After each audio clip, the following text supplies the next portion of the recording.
অতিথিরা যখন এই রেস্তোরাঁর দরজা পেরিয়ে আসেন তখনই যেন এক ভিন্ন জগতে প্রবেশ করেন। এটি আর ৫টি সাধারণ রেস্তোরাঁর মতো নয়। এখানে খাবার শুধু ক্ষুধা মেটানোর জন্য নয়, বরং প্রতিটি পদ এক একটি অভিজ্ঞতা, এক একটি গল্প। প্রথমেই অতিথিদের জন্য রাখা হয় গোলাপ জলে হাত ধোয়ার ব্যবস্থা। এই ছোট রীতিটি যেন এক অনন্য আমন্ত্রণ। গোলাপের হালকা সুগন্ধ অতিথিদের মনকে সতেজ করে দেয়। এরপর শুরু হয় এক স্মরণীয় ভ্রমণ, যেখানে প্রতিটি পদ তাদের ইন্দ্রিয়কে স্পর্শ করে। ডিসফ্রুতার রেস্তোরাঁর সংগ্রহে রয়েছে ১৫০০ এর বেশি ধরনের ওয়াইন। প্রতিটি ওয়াইন এমনভাবে নির্বাচন করা হয়েছে যা খাবারের স্বাদকে নতুন উচ্চতা নিয়ে যায়।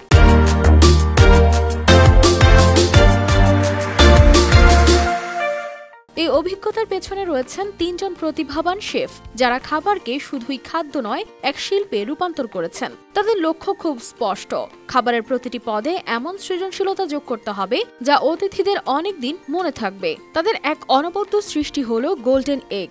বাইরে থেকে এটি সাধারণ একটি ডিম মনে হয়, কিন্তু একবার খাওয়ার পর বোঝা যায় এর ভেতরে লুকিয়ে আছে স্বাদের বিস্ময়। মশলাদার চিলি ক্র্যাব সস, ধনেপাতা ও আদার মিশ্রণ একসাথে এমন স্বাদ সৃষ্টি করে যা সত্যি অতুলনীয়। আরেকটি বিখ্যাত পদ হলো ইবেরিয়ান হ্যামার জেলি দিয়ে তৈরি ম্যাকারনি।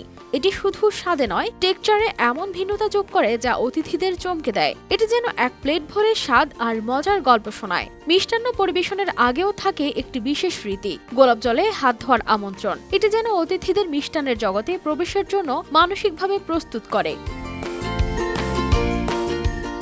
খাবারের পাশাপাশি পরিবেশকেও এখানে সমান গুরুত্ব দেওয়া হয়। ৪৫ জন অতিথি ধারণ ক্ষমতা সম্পন্ন এই রেস্তোরাঁর সাজসজ্জা এমনভাবে করা হয়েছে যা শান্তি ও স্বস্তি আনে। প্রতিটি টেবিল এমন একটি পরিবেশ সৃষ্টি করে যাতে অতিথিরা নিজের মতো করে সময় কাটাতে পারেন। আর এমন সব সৃষ্টির কারণে এই রেস্তোরাঁটি সেরা রেস্তোরাঁ হিসেবেও স্বীকৃতি পেয়েছে।